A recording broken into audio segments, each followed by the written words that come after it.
Hello everyone, আজকে তোমাদের যে টপিকটা আলোচনা হবে সেটা হচ্ছে কুগেলসবার্গের মোরাল ডেভেলপমেন্ট থিওরি। তো তোমাদের যে নৈতিক বিকাশ তত্ত্ব অর্থাৎ নৈতিক বিকাশ, মোরাল ডেভেলপমেন্ট, মোরাল অর্থাৎ নৈতিক এবং ডেভেলপমেন্ট হচ্ছে বিকাশ, অর্থাৎ কুগেলবারের নৈতিক বিকাশ তত্ত্ব। তো এই যে থিওরিটা আছে এটা একটা খুব ইম্পর্টেন্ট থিওরি তোমাদের এক্সামের জন্য, যারা বিএড বা ডিএলএড করছো এবং যারা টেটের জন্য প্রিপারেশন নিচ্ছ তাদের জন্য কিন্তু এই থিওরিটা থেকে নানাভাবে প্রশ্ন আসে। তো আজকে আমরা থিওরিটার যে মেন বিষয়বস্তু, থিওরিতে কি বলতে চেয়েছি সেই জিনিসগুলো আলোচনা করবো, মেন টপিকগুলো, এবং কী ধরনের প্রশ্ন আসে এক্সামে, কোনখান থেকে আসে প্রশ্ন টেট এক্সামের ক্ষেত্রে, বা যদি তোমাদের মাল্টিপল চয়েস কোশ্চেন আসে কোনো পার থেকে তাহলে কীরকম প্রশ্ন আসে সেই প্রশ্নগুলো নিয়ে আজকে আলোচনা করব। তো প্রথমে দেখে নাও, প্রথমে the stages of moral development Kohlberg. তো এখানে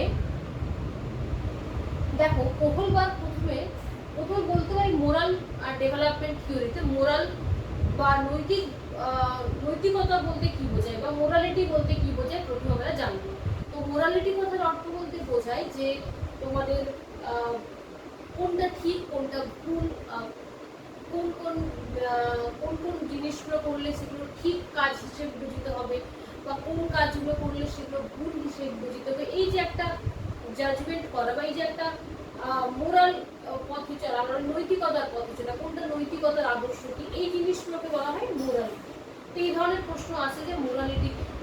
এরপরে দেখো যেটা বললাম যে তোমাদের কুগলবার্গ এই মোরালিটির উপরেই তিনি তার এই তত্ত্বটিকে 3টি লেভেলে এবং 6টি স্তরে ভাগ করেছিলেন। স্টেজ হচ্ছে 6টি এবং লেভেল হচ্ছে 3টি, এটা একটু মনে রাখবেন। তো 3টি লেভেল এবং 6টি স্টেজে ভাগ করেছিলেন। তো তিনি এই যে থিওরিটা দিয়েছিলেন এর একটা পূর্বে একটা স্টোরি আছে, একটা গল্প আছে যে তিনি মোরালিটির উপরে কেন এই থিওরিটা দিয়েছিলেন বা তার এই থিওরিটা দেওয়ার পিছনে তিনি কি তার মাথায় কি এসেছিল, কোন কোন টপিক বিষয়গুলো এসেছিল সেইগুলো নিয়ে কিন্তু তিনি আলোচনা করেছিলেন। তো তার একটা স্টোরি দেখো বলছি। নৈতিকতার বিকাশে তিনি বললেন যে আমাদের কিছু নীতি থাকে, যে এটা ঠিক নয়, এটা ভুল, এটা করা উচিত নয়, এটা করা উচিত, এরকম কিছু আমাদের নীতি আমাদের মাথায় থাকে।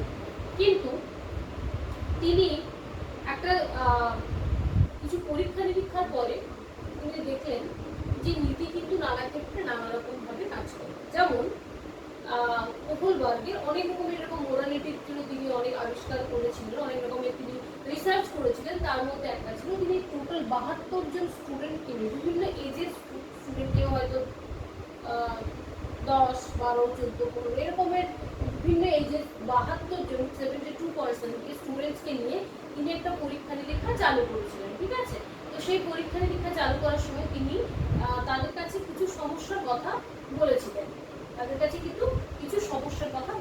ঠিক আছে।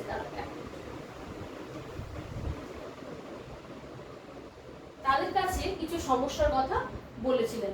তো সেই সমস্যার কথাগুলোর মধ্যে একটা সমস্যা ছিল যে তিনি বলেছিলেন যে একজন ব্যক্তি আছে যার স্ত্রী খুব অসুস্থ। তো সেই অসুস্থতার কারণে তার কাছে অপশন ছিল যে এমন একটা ওষুধ একটা মেডিকেল শপে আছে, যে মেডিসিনটা যদি আনা যায় বা তার স্ত্রীকে দেওয়া হয় তাহলে তার স্ত্রী সুস্থ হয়ে উঠতে পারবেন।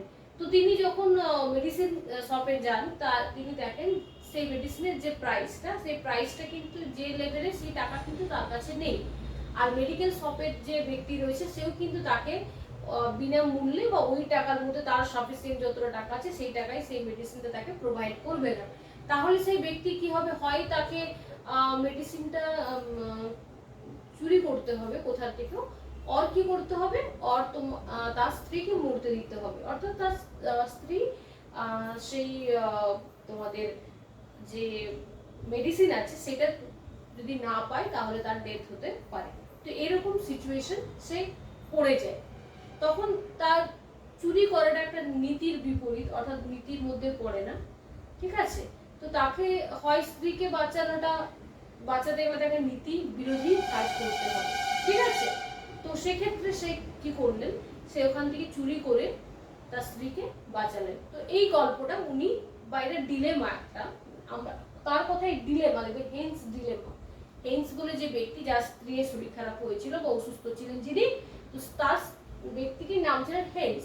তো তিনি ওই গল্পটি ওই ৭২ জন স্টুডেন্টের কাছে বললেন এবং তাদেরকে ডিলেমা দিলেন, মানে সমস্যা দিলেন। ডিলেমা মানে সমস্যা, এরকম একটা সমস্যার কথা তিনি স্টুডেন্টসদের কাছে বললেন এবং তিনি বললেন তাহলে সেই ব্যক্তি কি ঠিক কাজ করেছে না ভুল কাজ করেছে, চুরি করে কি তিনি ঠিক করেছে সেই ব্যক্তি না ভুল কাজ করেছে। তো এই ধরনের এক রকমের সমস্যার মধ্যে স্টুডেন্টসদের রাখলেন। তো স্টুডেন্টসদের মধ্যে দেখা যায় বিভিন্ন রকম স্টুডেন্টসদের কাছে বিভিন্ন রকম উত্তর আসছে। কিছু কিছু স্টুডেন্ট বলছে যে না এটা তো ঠিক করা হয়নি, চুরি করা তো উচিত নয়, চুরি করা তো ভালো কাজ নয়। কিছু স্টুডেন্ট বললো না তার স্ত্রীকে বাঁচানোটা খুব জরুরি ছিল। তো তখন তিনি লক্ষ্য করলেন যে এই যে উত্তরগুলো তিনি যা পাচ্ছেন সেগুলো বিভিন্ন এজের স্টুডেন্টসদের থেকে বিভিন্ন রকমের উত্তর পাচ্ছেন, ঠিক আছে। তো সেই বিষয়টা তিনি বুঝতে পারলেন যে মোরালিটি কিন্তু এজ টু এজ ভ্যারি করে, তারা কি কোন লেভেলে কিভাবে মোরালিটিকে ভাববে। তো সেই নিয়ে তিনি এই তত্ত্বটিকে আবিষ্কার করেছিলেন, তত্ত্বটি দিয়েছিলেন এবং এর পিছনে তিনি কিছু লেভেল আর স্টেজের কথা বলেছিলেন, ঠিক আছে। তো দেখো প্রথমে তিনি 3টি লেভেলের কথা বলেছিলেন। এই লেভেলগুলো স্টেজগুলো একটু ভালো করে মনে রাখো, এখান থেকে প্রশ্ন আসে। তিনি লেভেল 3টি বলেছিলেন, একটা হচ্ছে প্রি কনভেনশনাল স্টেজের কথা বলেছিলেন, কনভেনশনাল স্টেজ আর পোস্ট কনভেনশনাল স্টেজ। তো প্রি কনভেনশনাল স্টেজের বাংলা হচ্ছে প্রাক প্রথাগত স্তর। প্রি কনভেনশনাল স্টেজ হচ্ছে 4 থেকে 10 বছর বয়স্ক যে সমস্ত শিশুরা রয়েছে তাদের হচ্ছে pre conventional stage. Conventional stage হচ্ছে 4 to 14 ইয়ার্সের যারা ছেলে মেয়ে বা 10 থেকে 14 বছরের যারা শিশু তাদের কিন্তু এই কনভেনশনাল স্টেজের মধ্যে পড়ে। এটা 10 থেকে 14 বছর শিশুদের মধ্যে দেখা যায় প্রথাগত স্তর। এবং পোস্ট কনভেনশনাল হচ্ছে উত্তর প্রথাগত স্তর, এটা হচ্ছে 14 বছরের বেশি ছেলে মেয়েদের, বয়স্ক ছেলে মেয়েদের কিন্তু পোস্ট কনভেনশনাল স্টেজটা দেখতে পাওয়া যায়। তো এটা আমরা তার জানতে পারলাম যে কোহলবার্গ মূলত কয়টি স্টেজে ভাগ করেছিলেন, 3টি লেভেলে ভাগ করেছিলেন, 3টি লেভেলে ভাগ করেছিলেন। একটা হচ্ছে প্রি কনভেনশনাল, একটা হচ্ছে পোস্ট, একটা হচ্ছে কনভেনশনাল, একটা হচ্ছে পোস্ট কনভেনশনাল। এরপর এই দুটো আবার দুটো করে কিন্তু বিভাগ রয়েছে, টোটাল 6টা, প্রত্যেকটি দুটো করে হলে টোটাল 6টা। এই 6টাকে বলা হয় স্টেজেস। তাহলে যদি পড়া হয় যে মোরাল ডেভেলপমেন্ট কোহেলবার্গের কয়টি স্টেজ রয়েছে তাহলে আমরা বলতে পারি যে 6টি স্টেজ রয়েছে। দেখো প্রথম স্টেজে কি না pre conventional stage. Pre conventional স্টেজের একটা হচ্ছে পানিশমেন্ট ওবিডিয়েন্স স্তর। প্রথমের স্তরটা যেটা হচ্ছে শাস্তি ও পুরস্কারের নীতি দ্বারা নিয়ন্ত্রিত। তার অর্থ হচ্ছে শিশুটিকে শাস্তি এবং পুরস্কারের নীতি, অর্থাৎ শিশুটিকে যদি কোনো কাজে শাস্তি দেওয়া হয় বা শিশুরা শাস্তির ভয়ে বা পুরস্কার পাওয়ার ভয়ে লোভে কোনো কাজ করে, যদি তাদেরকে কোনো কাজে পানিশমেন্ট করে দেওয়া হয় তাহলে কিন্তু সেই কাজটা তারা করে না। তখন তারা বুঝতে পারে যে এটা ঠিক নয় কাজটা, যদি কেউ বকা দেয় যেটা ঠিক নয়। কিন্তু যদি পুরস্কার করা হয় তখন কি বুঝতে পারে, তখন সে শিশুটি বুঝতে পারে যে এটা হয়তো এই কাজটা ঠিক, ঠিক আছে। তাহলে সবকিছুই তাদের এই নীতিগত যে বিচার বুদ্ধিটা এটা কিন্তু পুরস্কার এবং শাস্তির নিয়ন্ত্রণ দ্বারাই কিন্তু নীতি দ্বারা কিন্তু নিয়ন্ত্রিত হয়, ঠিক আছে। তাই আমরা দেখবে শিশুদের যদি কোনো কথায় বাধা দিই এটা ঠিক নয় করা, অর্থাৎ সে বুঝতে পারে এটা যেটা করা হচ্ছে সেটা কিন্তু নীতির বিপরীতে কাজ, তাহলে এটা হচ্ছে শাস্তি ও পুরস্কার নীতি দ্বারা নিয়ন্ত্রিত। নেক্সট দেখো সেকেন্ড লেভেলটা কি আছে, সেকেন্ড স্টেজটা কি আছে দেখো, মিউচুয়াল এক্সচেঞ্জ বা পার্সোনাল রিওয়ার্ডস ওরিয়েন্টেশন। এটাকে বলা হয় ইংরেজিতে কি বলা হয় যে মিউচুয়াল এক্সচেঞ্জ বা personal reward orientation. Mutual exchange বা আত্মকেন্দ্রিকতা নিয়ন্ত্রিত স্তর বা এটাকে আবার টিট ফর ট্যাট বলা হয়, টিট ফর ট্যাটো স্তর বলা হয়। তো এই স্তরে কি হয় না, এই ক্ষেত্রে দেখা যায় যে তোমাদের যদি কি হয় না, এই ক্ষেত্রে শিশু কোনো কিছু পাওয়ার আশায় বা কোনো কিছু এক্সচেঞ্জে, কোনো কিছু পাওয়ার আছে এক্সচেঞ্জে, অর্থাৎ তুমি তাকে যদি কোনো কাজ করা বা কোনো কিছু করাও সে কোনো কিছু উপহারের বা কোনো কিছু পাওয়ার আশা করে, তবেই কিন্তু সে সেই সেই শিশুটি কিন্তু সেই কাজটি তোমার করতে চাইবে। কোনো কিছুর জন্য টিট ফর ট্যাট, মানে তুমি যদি আমার জন্য করো আমি তোমার জন্য করবো, আমি যদি তোমাকে একটা চকলেট দিই তুমি আমার জন্য সেই কাজটা করে দেবে। তো বাচ্চাদের মধ্যে তখন এই জিনিসগুলো কাজ করে এই বয়সের শিশুদের, mutual exchange or personal reward orientation. Personal reward orientation অর্থাৎ আত্মকেন্দ্রিকতা দ্বারা নিয়ন্ত্রিত হয়, ঠিক আছে। নেক্সট দেখো কনভেনশনাল স্টেজ মানে হচ্ছে প্রথাগত স্তর। গুড বয় গুড গার্ল মানে হচ্ছে অন্যদের অনুমোদন দ্বারা নিয়ন্ত্রিত, ঠিক আছে, অন্যদের অনুমোদন দ্বারা নিয়ন্ত্রিত। গুড বয় গুড গার্ল অর্থাৎ অন্যদের অনুমোদন দ্বারা নিয়ন্ত্রিত। এটা কি হয় না, এখানে সে ভালো থাকতে চায়, সে ভালো, আমি ভালো কাজ করলে ভালো থাকবো, খারাপ কাজ করলে খারাপ থাকবো, আমাকে অ্যাপ্রিসিয়েট করবে, আমাকে ভালো কথা বলে ভালো বলবে। তো এই ধরনের নীতি দ্বারা সে ভালো থাকতে চায়, ভালো ছেলে বা ভালো মেয়ে হয়ে থাকতে চায়, অ্যাপ্রিসিয়েশন পেতে চায় এবং সেই স্তরটিকে বলা হয় গুড বয় গুড গার্ল স্তর, যা অন্যদের অনুমোদন দ্বারা নিয়ন্ত্রিত হয়। অন্যরা ভালো বলবে কি বলবে না, অন্য আমি যদি গাছটা করে আমাকে অন্যরা খারাপ বলবে, এই ধরনের বিবেচনা কিন্তু তার মাথায় থাকে। নেক্সট দেখো ল অ্যান্ড অর্ডার বা লিগেল ওরিয়েন্টেশন স্তর বা আইন দ্বারা নিয়ন্ত্রিত।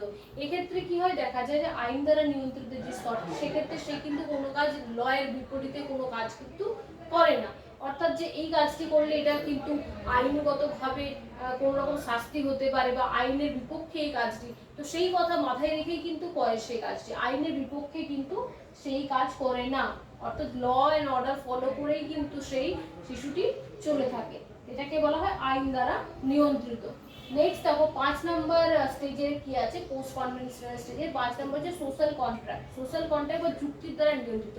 এখানে কি না সোশ্যাল বা সমাজে থাকার জন্য অনেক নিয়ম কানুন রয়েছে, যে নিয়ম কানুনগুলো দরকারে কিন্তু প্রয়োজন করা যেতে পারে। অর্থাৎ যদি কোনো মানুষের প্রয়োজন হয়, সেই প্রয়োজনের তাগিদে সেই ব্যক্তি কিন্তু এই যুক্তির দ্বারা সোশ্যাল যে কনফ্লিক্টগুলো রয়েছে সেগুলোকে কি করতে পারে, চেঞ্জ করতে পারে। ঠিক আছে, নেক্সট দেখো ইউনিভার্সাল অ্যাথেন্টিক প্রিন্সিপাল মানে বিবেকের দ্বারা নিয়ন্ত্রিত।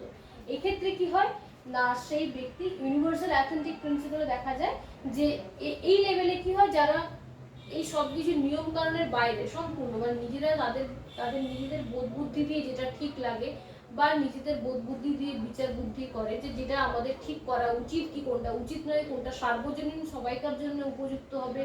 তো যারা আমাদের মহা মনীষীরা আছে বা যারা আমাদের ওয়েল থিঙ্কাররা আছে, যারা আমাদের এডুকেশন থিঙ্কাররা আছেন, যেমন তোমাদের স্বামী বিবেকানন্দ, মহাত্মা গান্ধী, রাজা রামমোহন রয়, নেতাজি সুভাষচন্দ্র বোস, বা তারা যে লেভেলে ছিলেন, তারা কোনো রুল রেগুলেশনের বাইরে সমাজের জন্য ভেবেছিলেন এবং অন্যের জন্য কাজ করেছিলেন। তো তাদেরকে আমরা বিবেকের দ্বারা নিয়ন্ত্রিত বা ইউনিভার্সাল স্টেজের মধ্যে ধরতে পারি। তারা ছিলেন ইউনিভার্সাল এথিক্যাল প্রিন্সিপালের নীতি কিন্তু ফলো করতেন। ঠিক আছে, ওই লেভেলে। তাহলে আমরা জানতে পারলাম যে হেঞ্জ একটি 72টি স্টুডেন্টকে একটা ডিলেমা সমস্যার কথা দিয়েছিলেন এবং তাদের উত্তর অনুযায়ী তিনি এই থিওরিটা তৈরি করেছিলেন, যেখানে ছিল মোটামুটি 3টি লেভেল এবং 6টি স্তর।